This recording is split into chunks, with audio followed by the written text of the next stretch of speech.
best first pick left. I would imagine Rumble's going to be banned here by JDG. I feel like that's one of the only good first picks even remaining. The Yunara ban makes some sense because it's an answer ban to the Aphelios. Typically, people want to draft Aphelios into Yunara. So if Aphelios is out, you don't want them to have Yunara. The main point of interest for me right now is just this Rumble. Is the Rumble going to get banned? Is it going to get picked? Do we have another game of chicken like we did last draft with the Malphite? Yeah, hey, we know who won the game of chicken. It was not the person with the Malphite. We'll see if any more big picks come through. I do like the focus of the Vi, really taking away some comfort from JunJia, who, again, is that primary piece that we've been kind of focusing on all series long. See what the final ban in this final game will be from Tabe and crew against his old team. I feel like we'll probably get a Rumble or Xin Zhao kind of trade here. I think those are the best champs sort of remaining at this point. So it's a question of, do you ban one of those? Do you trade them? Which one do you want?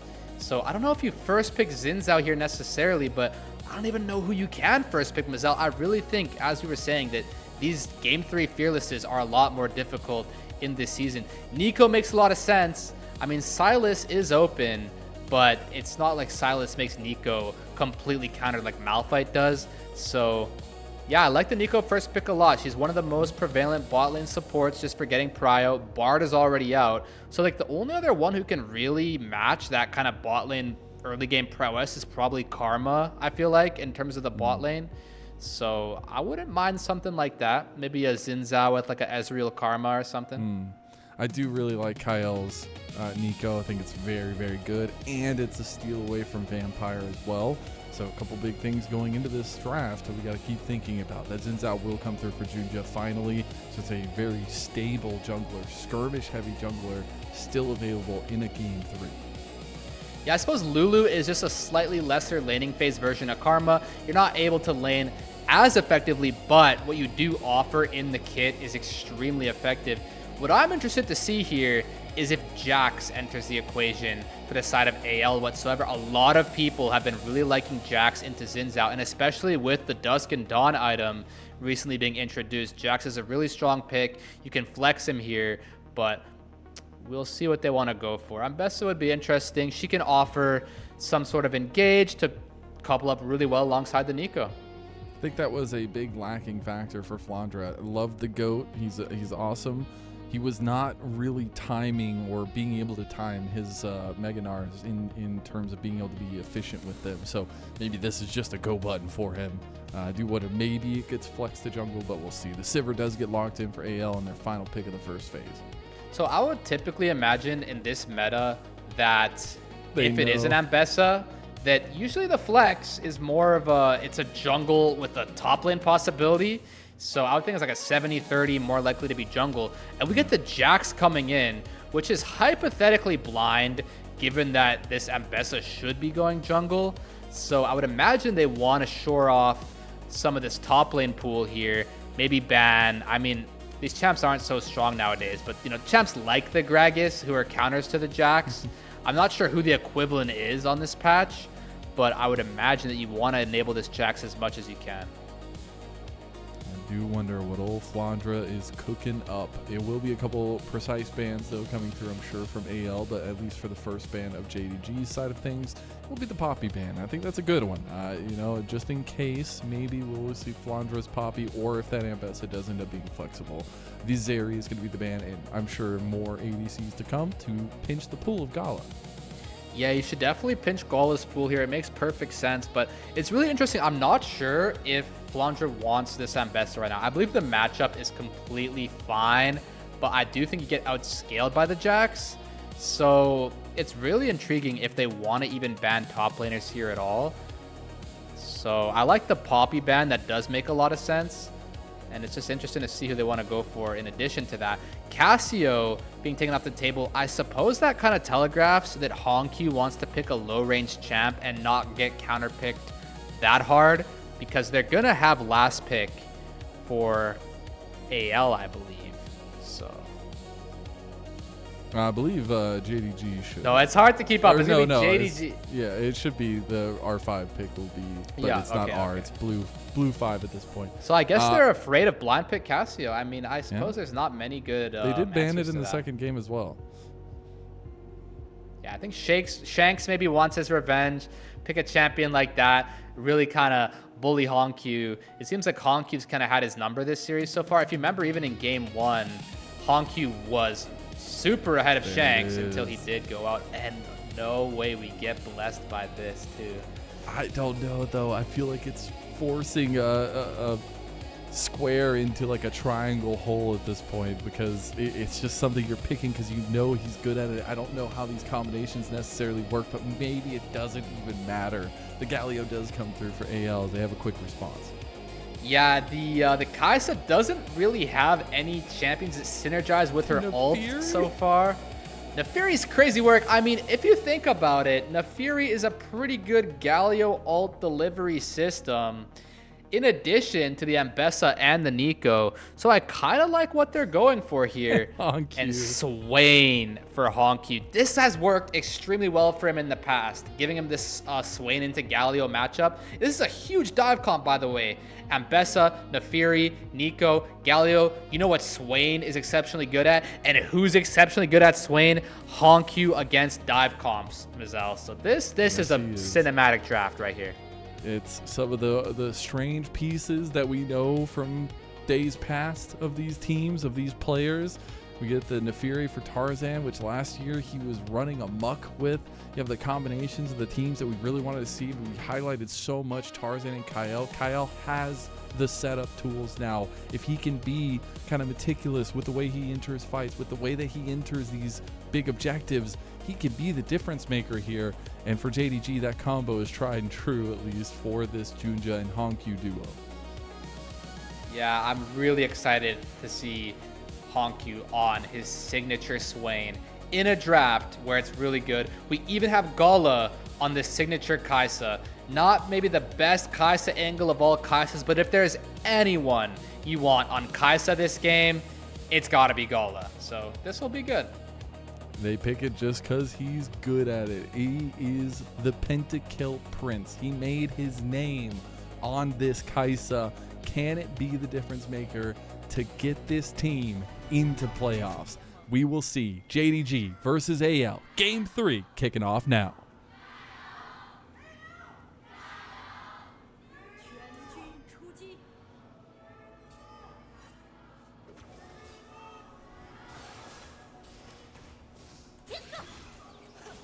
We wait not a moment to fight for this bot lane bush. Gala on the Kaisa already getting the start to the lane that he wants here. It's going to be really exciting. He does have the Lulu, so not many divers by his side, but he's going to be buffed up quite a bit here. And he's going to be able to be the pentakill prince once again. It's just a matter of if things go his way. Got to find good entrances into these fights. It does seem like JDG, especially with the Keystones, are opting into kind of prolonged fights with their mid-jungle duo, especially with this Swain, trying to rack up as much as he can. And it'll be an interesting combination going into these fights when we start looking at the 5-on-5 nature. But for now, it will be the singular focus on how these junglers are pathing. And for the first time in the series, the opposite side paths that they have. Yeah, exactly. First time of the series where we're going to see it's going to be Tarzan pathing up and it's going to be JunJia pathing down. So I think that Xiaoxu might have to be a bit careful here. You can see he's extending quite a bit up there, and Tarzan's going to have a timer in about a minute from now. So that would be pretty threatening. It's good for Gala's sake that JunJia's going to be down there, because you're going to be getting bullied in here. There's pretty much nothing you can draft to not lose lane to Nico. So you want to lose this lane as gracefully as you can. And Flandre is tanking all the minions in the game right now. This is pretty interesting. There's a massive wave going down. He's got to try to pick it apart and get as much back as he can. It'll be a quick, cheeky back from Xiaoxu to start the game. Yeah, what's nice is when you can stack up such a big wave under the tower, you can get the cheater recall like this. I would imagine he saves the TP as well. Because now, look, those minions take so long to get back to Xiaoxu's side of the lane, that he can literally just walk all the way back with a Kael here. Going to give him a really good start, and it's going to help him fade Tarzan's timer to gank topside. Yeah, the Kael, interesting. He knows that this is going to be a long game that he has to think about, and at least the long game in the top lane matchup in the 1v1. But we have come to the culmination of our jungle clears. Looks like we might have some differentiation in how they want to do the scuttle. It actually seems like maybe they want to contest the scuttle here, or he didn't know that he was pathing from bot to top, at least for JunJia's sake, but it could be the skirmish we were looking for. Yeah, I think JunJia's just scared of the bottom river, but I don't know if he was really ready for Tarzan to be up here. We got to fight. I don't know if Tarzan was ready. That's going to be a TP burn. That's going to be HongQ, who is coming back to lane anyways after the TP back to lane from Shanks. Yep, HongQ gonna miss. No XP from that. Able to show up directly on his jungler's doorstep. Make sure that that crab goes his way. JunJia gets the base off. And yeah, we're gonna have a pretty safe early game now across the board in terms of the jungle influence. But looks like Gala has been able to keep his HP pretty high, keep his farm pretty good. You know, Vampire was forced into taking the recall. Kael recalled as well. But I mean, looks like the only weak point in this early game is actually Flandre right now, who opted to take the Ambessa into the Jax instead of flexing it into the jungle. So we'll see if that was a decision that'll come back to haunt them. And I know it's not something that we really came into this series focusing on, but these last two games, like if this one is decided by Xiaoxu just being a menace on this Jax as well, gotta start thinking about what he brings to the table and that focus that can really come his way every now and then through a series. As we will get the TPs back out. Everybody is going to have expended their TPs, at least us. And we will see the second clears coming to a head here from the junglers with about 30 seconds till the dragon spawns. Yeah, Xiaoxu been having, not so quietly actually, considering last game, a really good series. But in this overall draft, I'm really interested to keep my eyes on HongQ. I think this Swain can go absolutely crazy this draft. So I think he's been having a pretty good laning phase so far as well, building up a bit of a gold lead, maybe even an XP lead, and it's going to be really interesting. Now that he's level 6, if they're able to secure themselves these objectives, gank in a bot lane. He's going to find an angle here. Immediate flash from Vampires. They try to make the lockdown happen on a hope, but they don't, and JunJia is going to take a hit as he exits. It's going to be first gank from JDG, but doesn't get much. Yeah, I mean, getting the flash and the heal, it's decent. It's definitely going to enable a follow-up play. This looks a lot more promising. But again, Jax champ is he's pretty strong. You can actually start fishing here if you really wanted. I mean, you're not too afraid. As much as the positioning looks scary, the actual nature of the champion just means that you're completely fine. We'll also second note that the heals also burn there. HongQ sprinting to try canceling their bases. I was wondering where the heck he's going. Looks like he didn't quite land it though. But hey, no, you always gotta attempt. That's another cheeky thing about the Swain, man. Sometimes one Swain W can just win you the whole game. Like if you interrupt a recall at like the most opportune moment. So I do like it. But it's HongQ looking into his future LPL empire. That's what he's doing. Since you know the ability's named Vision of Empires. Just he's looking in the future. And it looks like he might see something here because AL wants to give it to him.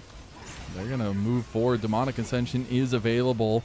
He's going to wait to pop until the fighting really kicks off. Tarzan taking a huge hit, and now he's separated from the rest of the team. They will be able to sync back up on the other side of the death wall there, but it would be JDG potentially going for this dragon first.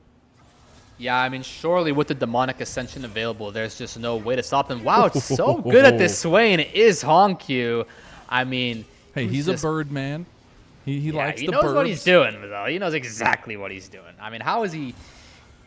He can't be giving HongQ such a favorable Swain angle. I mean, I'm pretty concerned about AL's prospects this game. They might be really good at League of Legends, but sometimes the draft can just be the real nail in the coffin. I mean... Yeah. And the big question has been this entire time, every time, what is the difference that Tabe makes not being on this team? Tabe is on JDG. He's got a new project that he's excited for, bringing a lot of younger players into the mix and making a team that can make runs internationally. while AL are still picking up the pieces, it feels like, of what identity they wanted coming into the first split of the year. But they have slowly and steadily found that pace again that made them one of the best teams in 2025. Yeah, honestly, a really exciting project for Tabe is this JDG roster. I think a lot of people's heads were turned when they saw the JunJia HongQ announcement. It's pretty crazy that these two stuck together and made their way all the way from CFO to JDG. But here we go, flashing in. The flash from JunJia didn't really get much there. Flandre will burn his flash as well. Xiaoxu, importantly, didn't, but JunJia not having his flash is pretty big on a Xin Zhao. There's going to be the public execution. Flandre decides it's go time now. Beautiful crescent guard coming through, but Tarzan wants to chase. He's got the pursuit on. He's trying to get the extra damage onto JunJia, but can't find it. It's going to be a lot of aggression early, but no kills going down just yet. Shanks going on the long run here. Don't think he'll find anything. Yeah, I mean, we are just trading spells back and forth, you know, first with the flash on a Hope, now with the flash on a Flandre, but we're just trading flashes, no trading of kills just yet. But I say that.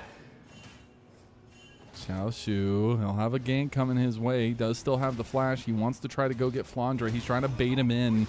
I don't know if Shanks can do enough, but if he sticks around, he will. There's the flash from Xiaoxu, playing with his food a little bit, but here comes Tarzan. He wants to use the pursuit to get in range, but Shanks, are they willing to die this? No way, AL. This is bold as Shanks takes a huge hit, but Tarzan connects with the Darkened Dagger, and that's going to mean that Shanks gets first blood for AL. Yeah, Shanks throwing up the emotes the whole time. Looked like it was a lot easier said than done, though, to actually secure that kill. And Shanks even TPing out, afraid that perhaps, I suppose somebody could have been there. But yeah, now they're going to lose the Drake as well. I actually don't think that was too positive of a play. Ooh, Meanwhile, Gala gets caught by the Tangle Barb. He immediately flashes. Gala trying to make some distance between him and Hope and Kael. He will be successful in that. Both summoner spells burn. yeah, both sums down, but you do get the Drake. And this is the point I was highlighting, is that this is going to be pretty important, securing this Drake. And this Swain still unbothered here in this mid lane. I can assure you that there's going to come a time when he pops that Demonic Ascension and AL is going to have a hard time dealing with it. So, of course, they get the first blood, but they don't get they get the grubs too. That part is nice, but I really think JDG is chilling right now with this HongQ Swain. Flandre taking a nice little fight into Xiaoxu. We'll see if this ever amounts to anything in the long run.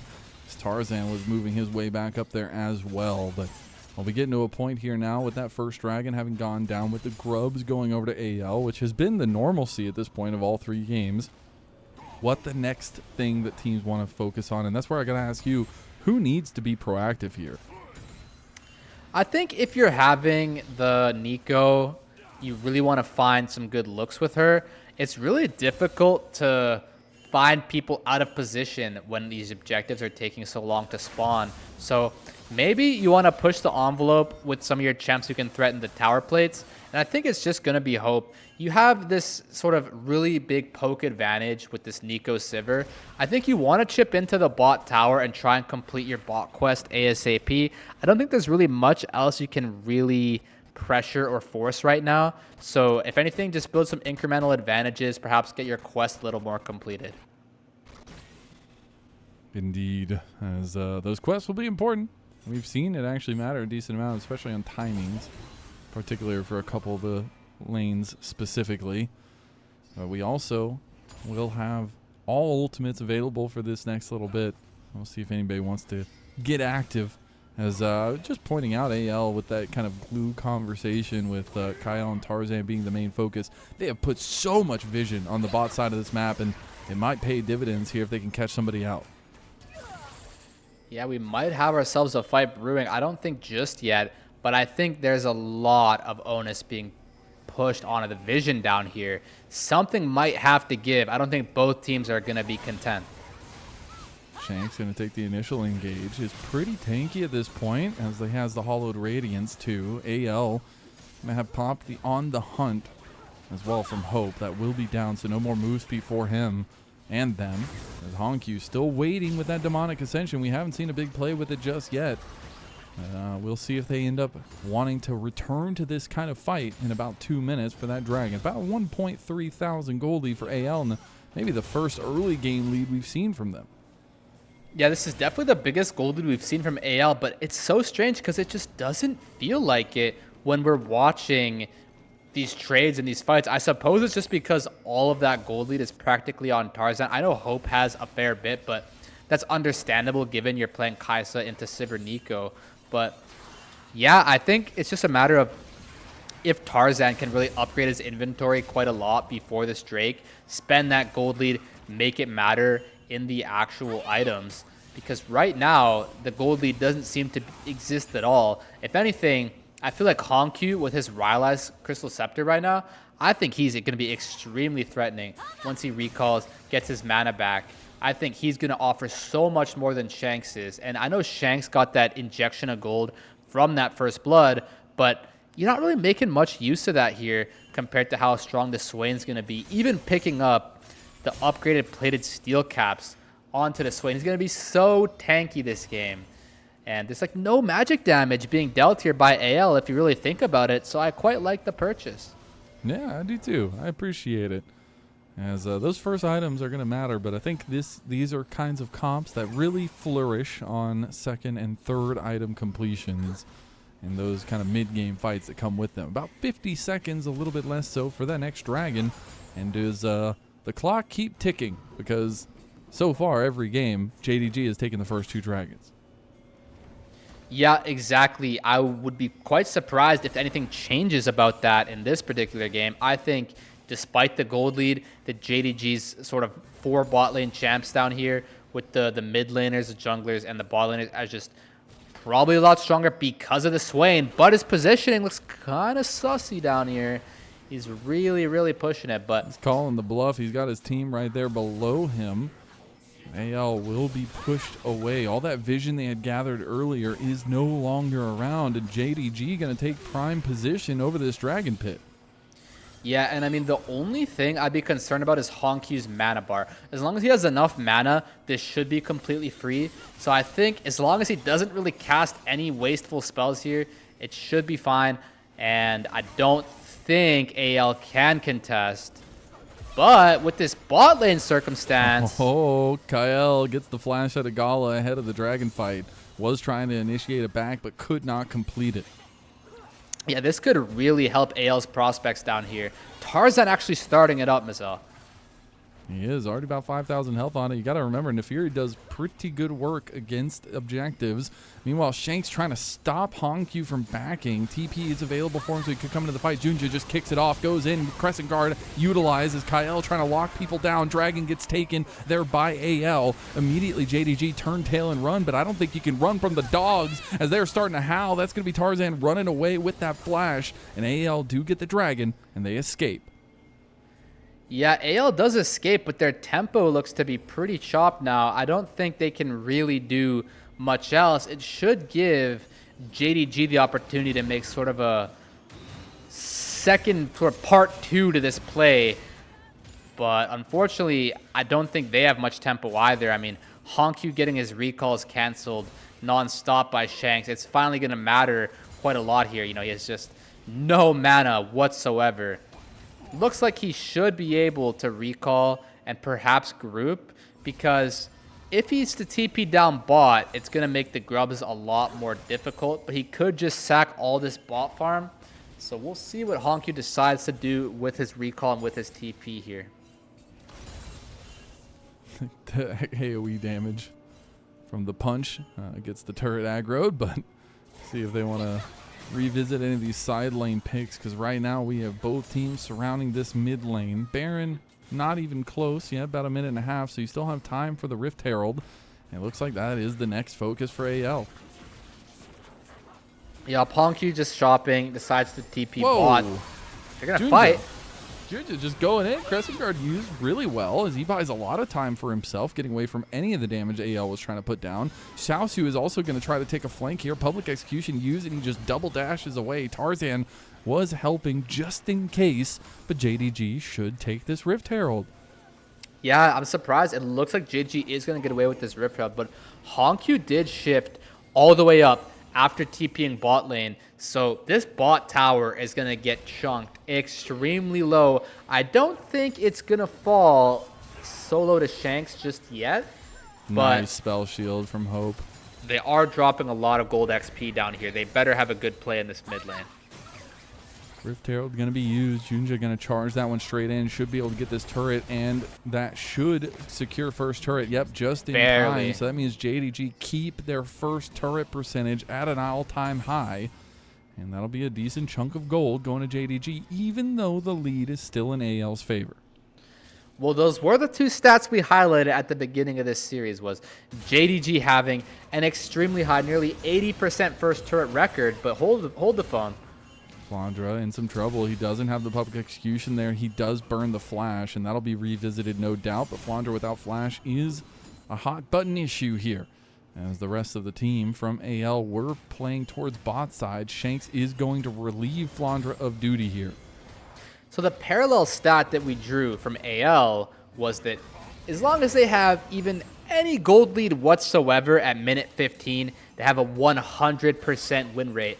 And, well, Mazel, they've had a bit of a gold lead this game, so hypothetically speaking, they should have a 100% chance to win this game. I mean, we'll see if that stat is any true or not. But, yeah, we definitely have AL with a gold lead at minute 15 this game, so we're going to see if that stat continues to hold up.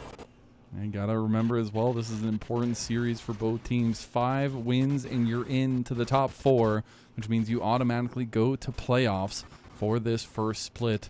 And keeping yourself in that heavy contention for first stand placement as top 2 teams get to go to that one. It's going to be a lot of fun as time goes on, as we see a little bit more pressure in the top side by AL.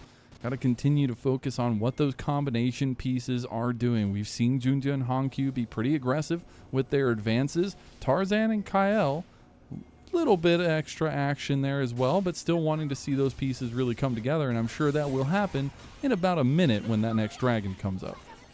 Yeah, again, always wanting to keep our eyes on those duos of Tarzan, Kael, and HongQ, JunJia, but in this particular stage of the game, I would actually significantly favor JDG's comp. I think these champions are really coming online. You got the Rageblade Kaisa, you got this Jax who's getting closer to his Sunder Sky, and this Swain, I really think it's the X factor. I really do. He's not going to have his second item on time, but he does have a TP problem, though. He looks like Shanks has TP, and HongQ doesn't for the next 40 seconds, and you can only imagine that AL is well aware of that. And this setup is all too important. It's not the soul point. It's not even soul. It's just second dragon for one of these two teams, but it feels like it's a confidence booster as Xiaoxu will get engaged on with the rebuttal of Flandre. He goes in with the public execution. Now Xiaoxu trying to get the counter-strike play. He does. He's going to get one more slap of the stick, and it's going to be a 1-for-1 for the top laners. That was so well played, leap striking towards the enemy incoming minion wave just to buy himself some space. I honestly don't think I've ever seen a North American Jax do that, so that was pretty cool. But meanwhile, in this top lane, HongQ without his TP, he finally has it up. And it looks like Shanks has low-key been poking out HongQ all game, preventing him from grouping somehow, Mazel. So that might again be the case down here. We've got a 3v3. JunJia immediately going for the fight on Tarzan, but he might have overextended now. Crescent Guard's going to be used, so he won't be able to take a lot of AoE damage here. Hope was the aggressed target. There's Tarzan now looking for more. That's going to be the TP used by Shanks to come join the fight. As there are no top laners, HongQ will get his back off and come join. He might have that second item now. Yeah, really awkward for HongQ. He can't really match the TP without any mana. And then we even see Xiaoxu TPing top and HongQ being a bit confused. Should I recall? Should I not? He eventually gets the recall off. Ooh, Still doesn't have the Liandry's, Mazel. He's pretty weak on this Swain. I've been kind of singing his graces about how I think the HongQ Swain's going to carry this game, but the more I watch this game transpire, the more I'm starting to doubt whether this Swain's going to do anything. He hasn't ulted all game. Yeah, he really hasn't found the opportunity to do so. Although with the Rylai's, it is going to be punishing when he does finally do so. I start thinking now, though, as we take a look back to this fight, the trade by Xiaoxu really nicely done. Yeah, this was just so well played. When you're picking Jax, like, you need to be extremely good at being aggressive. Like, sometimes the only way out is forward. He kind of figured that out and is able to trade the 1-for-1 there, which is really, really clutch. Extremely well played and a really difficult play to execute at that. Now Flandre going to get JunJia's ire. He was still looking for plays, and JunJia has been extremely active this game on this Xin Zhao, as we expect him to be. As the lifeblood of JDG, it feels like, with the proactivity that he brings to the team and the combinations that he's had with HongQ. But man, what a story this would be, especially because this is the second round robin. This is the second time these teams have faced off. The first time around, it did go all the way to 3, but JDG took advantage of AL and were able to take that series 2-1. And now AL giving another chance to rewrite that history and try to finish this one out, unless JDG can get that comeback going. Yeah, I find it quite amusing that the score's only 1-2 and that JunJia is literally sitting at 0-0-0 with just how much aggression he's been playing with this game. It hasn't translated into any kills just yet, but do think back to the fact it did net them that Rift Herald. I would say that was mostly off the back of JunJia's aggression, and that did get them that mid lane tower, which is really important for these kind of mid game setups where JDG has their mid tower tier 1 and AL doesn't. So they're able to sort of encroach and aggress just a little bit more, whereas AL doesn't have that bastion of safety that they can always retreat to. So I would really focus on that discrepancy right now, that JDG has their tier 1 mid tower and AL doesn't, and we'll see if that ends up mattering in terms of securing vision control and positioning around these objectives, primarily the Baron. And we're getting awfully close to that third item here for multiple members, and specifically I'm looking at Hope and Gala, who will get a lot more antsy as time goes on. These carries are going to be pumping, especially with that on-hit Kaisa build that Gala is going for. I got a really good feeling about Gala this game. You know why? Is because in the new season, the 80 carries, they get extra gold for every CS. So if you're having like, I don't know, 14 CS per minute, the amount of gold you're going to have over everybody else in the game is going to eventually become extremely significant. This is where the bot lane quest really begins to shine, is he's just building a huge gold lead over everybody else. They've got a similar amount of gold to each other, but they've got way more gold than everyone else in the game. And it's just going to continue to mount, and eventually with that extra inventory slot as well, I think we've got Gala in a game state where his Kaisa can probably be that X factor, if not HongQ. Well, he's got 3 items now. That Phantom Dancer going to be completed ahead of a minute and a half from the Dragon. JunJia and Tarzan going to be trading as they have all game. Will the hot dog be enough? We'll find out sooner rather than later. Waiting for these big entrances from these 80 carries, and Gala on his signature Kaisa trying to make it happen here.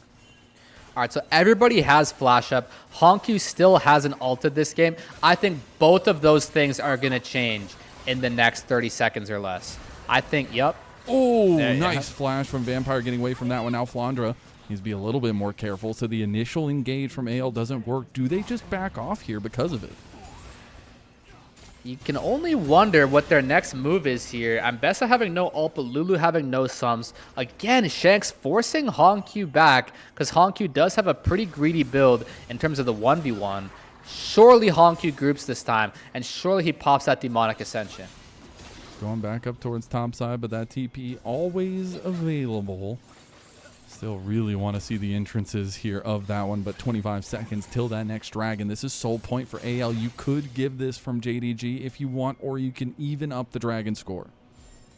Yeah, I feel like you should be fighting this as JDG. I mean, Galio's level 16, whereas HongQ's not, but I don't know. Gala's got 3 items. This team comp is designed to group when you get that Swain ult in the middle of the whole enemy team. I would imagine that it's actually a lot harder for AL to even posture here. If anything, what they could be doing is just situating this top lane river vision. But it's very interesting. Flandre TPing into the bot lane. We're going to have something.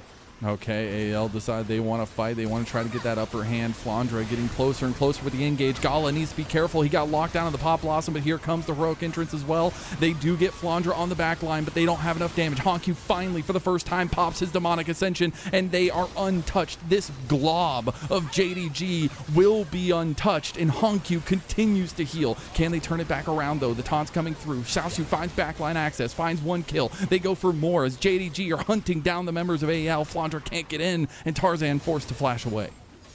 Yeah, JDG does secure the Drake there, but a super messy fight. That's kind of exactly what I had in mind. Pretty much nobody has flash now. Actually, every single flash did get burned down there.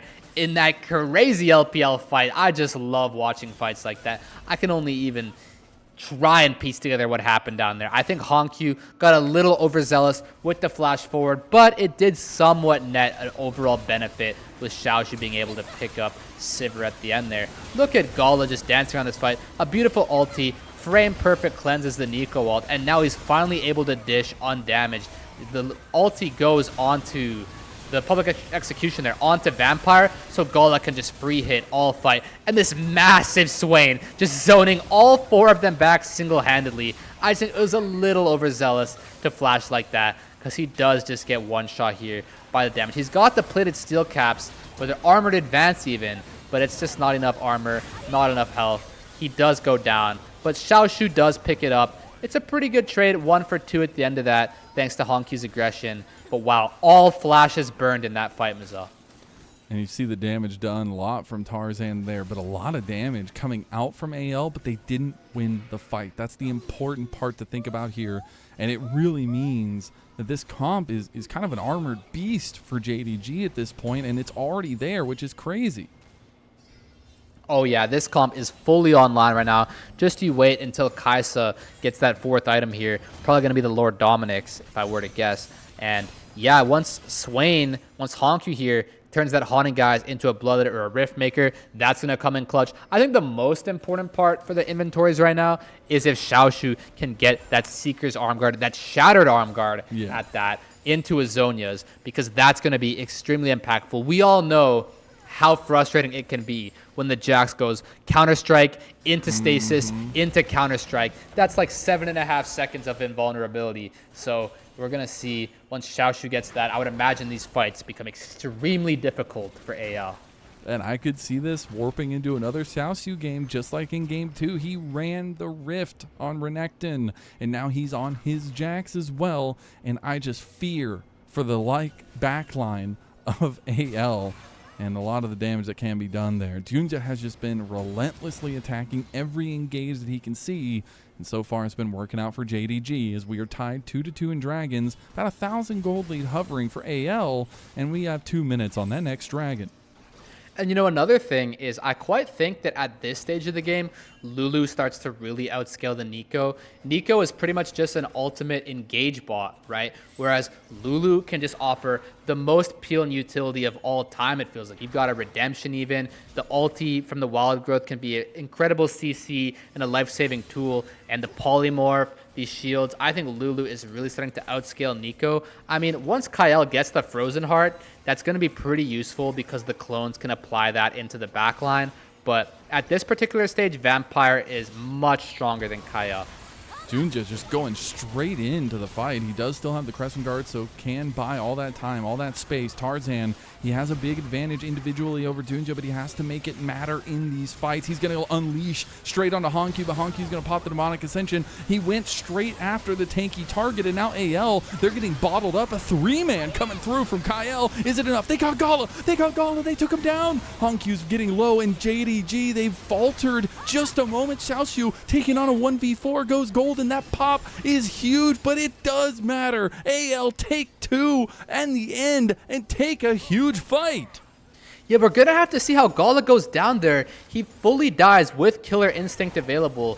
He must have gotten snapped onto by some kind of CC, and that's going to be extremely costly. I was extremely curious why Tarzan is ulting on a HongQ like that, but apparently it's a pretty good look, and suddenly JDG are no longer on the front foot after this blast gun in from JunJia didn't pan out so well. Just let's watch Gala here after this first part transpires. How does Gala just die without ulting? It's really bad for this fight to transpire that way.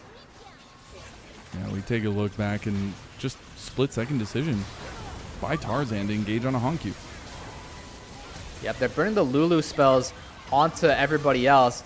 He pops the cleanse, gets the wild growth, but the public execution, you can't cleanse that. You can't wild growth through that.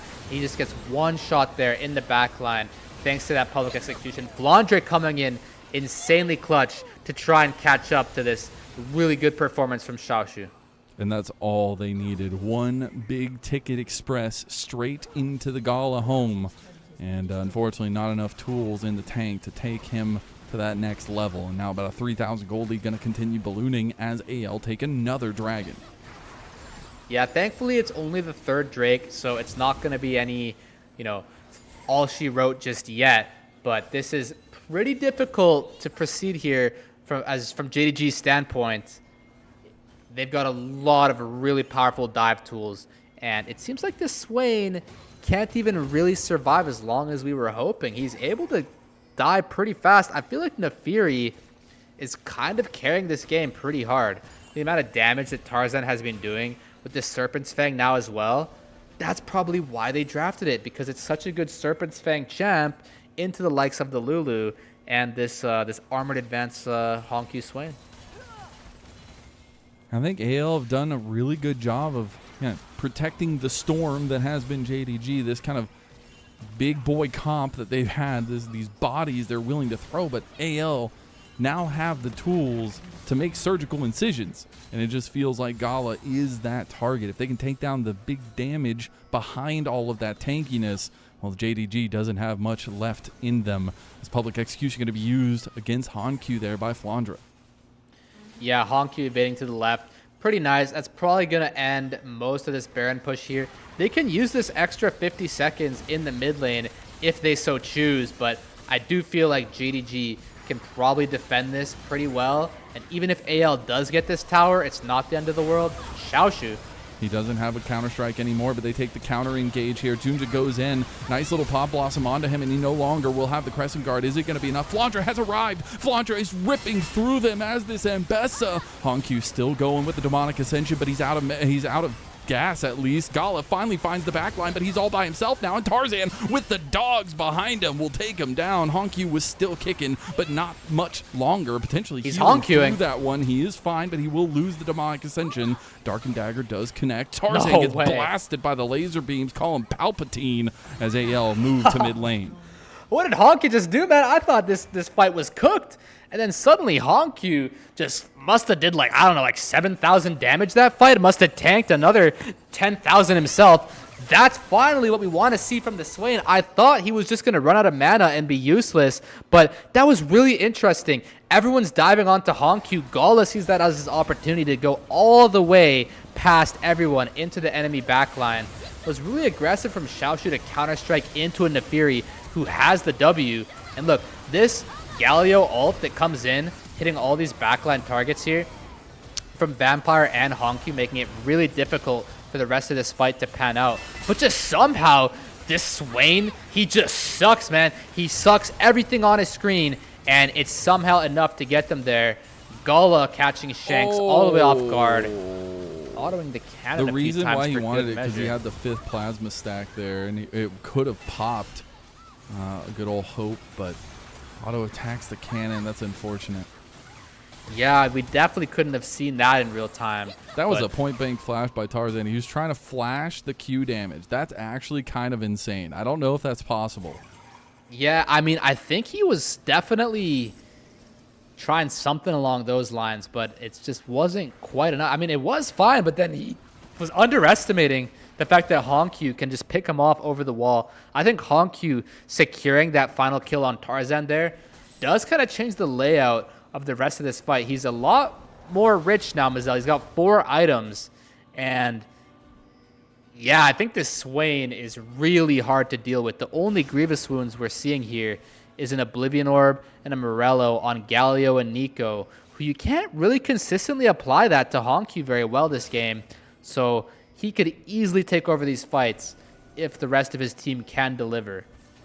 But a big question as we get about a minute away, is Hope at the precipice? He's on 5 items on a Sivir. We've heard the legends of carry Sivers needing 300 CS. Not in this day and age. You need those items. Is it enough now? Yeah, well, the same question can be asked about Gala. Both 80 carries sitting on 5 items here, both having no flash, but Gala having the cleanse. Gala can cook here. We can maybe finally get a Gala moment. JunJia trying to go for the play onto Hope. He won't get him in the end. It's going to be a really nice spell shield there. On the Hunt has been popped, though. Yeah, no on the Hunt, no flash for JunJia. Decent trade for both teams. It's just a matter of HongQ and Gala, if you ask me. They're going to try to move in here. Gala is going to go for a fight on the Flandre. He does have the Guardian Angel now as well. Big chunk of damage. Xiaoxu finally finding his entrance. Pop Blossom to try to deny the rest of JDG, but it's used too early. The taunt's coming down. Do they have the pick? There goes Flandre on the backline, but Gala trades places with him and instantly gets crunched. That's going to be the turnaround play from AL, maybe. HongQ still kicking here. Flandre is going to get his GA pop, but it doesn't matter. He doesn't. He's still alive. They're still going. No GAs are down, and JDG is wiped. Are they? My God, are they? He's buying so much time, but he's going to die. They are. And they can possibly end here. I don't know how quick the respawns are. It looks like they're going to have it. I thought that that fight was going to be a lot closer once I saw Hope go down, but Gala going down as well. Seems that the 4v4 does eventually favor AL after all. No way. I suppose The they end here. redemption here, fools. The redemption. JDG took it whole-handedly in that first series, 2-1, but AL are the ones to persevere. AL are the ones to come out back on top, and AL are the first team to lock top 4 in LPL Winter Split. And GG, that was an incredible series. I did not know which way that one was going to turn out. I really thought JD Gaming had something there. It looked to be such a close game. I just think that the HongQ Swain, the classic, I thought it was going to be enough. It just wasn't enough, Mazel. It was a really good series and a really good game 3. I'm so glad we got to take part in that. AL's back, baby. AL is back. A second year for the team. No more Tabe. They rise above and they find a win against their old coach, against this team that has been such an upstart in this winter split. Yeah, I mean, Helper coming in from Helper coming in from JunJia to help supplement AL in replacement of Tabe going over to JDG. It seems to me that he's going to get the last laugh tonight over Tabe, who definitely put up a really interesting few drafts, a really interesting strategies and approaches that they were able to have. But alas, at the end of the day, AL is just AL. In my eyes, they have always been like the best team fighting team in the whole league, if not the world. And this kind of game, this kind of series, it came down to some incredibly clutch, ridiculously close fights. But AL just getting that slight sliver of an edge to come out on top. And it's a Nefiri jungle comp with the Mbessa going top lane and the Kael Nico that had some struggling moments. Like, it's so funny that this is the way that AL do it. And while they're a game back from majority of the other Group Ascend teams, it's crazy to also think after that disheartening first week that they are now on a 4-win streak in Group Ascend. Yeah, it seems pretty poetic that after they did have a really awful start to this new season, they've completely found their stride and they have all the momentum in the world going into the rest of this now that they've been able to secure themselves the advancement, getting that first team to 5 wins. So big prospects for AL in the rest of this LPL season. I really think that this is the team to beat right now. I mean, I know we've got BLG, I know we've got Weibo, I know we've got a few other teams, but it seems like AL does come out on top. I mean, I know that the series did look close, but I think AL is above JDG. I think they belong there. At this point, it's looking like that's the case, and I'm really just hats off to AL for that. Got to get a little bit introspective on JDG, though. That's 2 losses in a row, pretty disheartening ones as well when you look back to that game number 1. Got to think of what they were trying to pull away from this. Yeah, I mean, JDG, the series that they're losing are just so close. Like, these could easily be for, like, a team that's having, like, 6 wins right now. But they're just getting caught and just barely not sealing the wins on some of these occasions where they've got really good leads across the board. They've got really good game states, but just some slight mistakes, some slight hiccups that are coming to cost them. I think last time it was Gala, but I think in this particular series, Gala played pretty well. One of my favorite performances out of the 5 of the JDG members tonight was probably going to end up being Gala. So I don't know who I would even call out for this defeat tonight, but I suppose tough that engages for sure. yeah, it's just back to the drawing board. I think Xiaoxu played out of his mind as Yeah. well. So I think it was just a matter of those duos. I think it was the glue we were discussing with Tarzan and Kael. I think they did have a slightly better kind of mid-game map sort of influence than HongQ and JunJia were able to find. Well, we'll be getting to the post-game stats hopefully here soon, but it's so crazy that this is literally just the first series of the night. We still have a whole nother one from Group Ascent coming up next too. Should be a little bit fun as we foreshadowed to that, but it remains true. By the way, Foles, 15-minute lead, 100% win rate. So there you go. True. Yeah, we were thinking about that, how sometimes they even have the most marginal of 15-minute leads, but then the graph can somehow turn out like this. So I don't know, whatever it is, whatever formula or recipe AL's got cooking back there, you know, maybe Tabe made the beginnings of it and they've been shaping it ever since, but they've got some kind of formula for winning League of Legends games, and it needs to be studied in highlights like this. I mean, what a really incredible game this was. I mean, this was a really well played fight from JDG, but it's just not enough. HongQ, in the end, remember, is able to just be so useful. But overall, I think Shanks actually had his number this game. I kept thinking about how in the laning phase, it looked like HongQ was landing these beautiful spells onto Shanks and just building this lead incrementally, you know, trade after trade and input after input. But overall, in the mid game, it just found that Shanks was able to kind of force HongQ off the map by just making him run out of mana and preventing him from basing and TPing all game. And yeah, I mean, these fights, they just didn't end up having the Swain who's able to carry them through and through. This public execution onto Gala sort of sealed the series in my eyes. Once this Gala, this Kaisa does maybe like 500 damage instead of 5,000 plus, the fight is just over. So yeah, really well played. Flandre did clutch it up. I think he didn't have the best of series tonight, but when it mattered most, he locked in and he performed. Well, since we aren't probably going to get to see it, and we'll get to see it in the break, who do you give player of the game and who do you give player of the match to at this point for AL? Player of the game, I think as much as JunJia was playing incredibly well for JDG, I think Tarzan's Nefiri was popping off this game. There's a lot of times when like KP. he was using that Hound's Pursuit, and you're thinking like, is this a good Nefiri alt angle? Isn't that guy just gonna die? Or like, isn't that guy just gonna live? Like, you know, isn't this like this not getting anywhere? I mean, this flash, this part, just look away about this. Don't worry about that. But the rest of the game, I think this Nefiri was just putting in work with that Serpent's Fang and just with the way he was maneuvering in some of these fights. I'd have to give it to him, I would say, if I were to choose an AL member. But Flandre did do pretty well in this Ambessa with those ultimates. So it would probably be one of those two. I think the rest of the team just did moderately well at best, and that those two really shine this game. I just think it's so funny that Flandre, like, we'll both agree that Xiaoxu was like the more influential as a whole in these fights, but it's the fact that Flandre just kept fighting away from Xiaoxu and going straight for the backline. That's why you picked this Ambessa.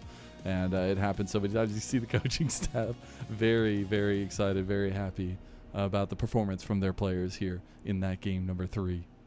Oh yeah, as an AL fan, as an AL staff, you're really happy to walk away from this series with the win because JDG really brought them to the brink. As we were saying, this could have been JDG's win tonight, as a few other of their series could have been, but alas, that was not the case. AL was the better team on the night in my books, so I'm glad to see they got the win. And as you were saying, that's just the beginning of the show tonight. It's just going to be so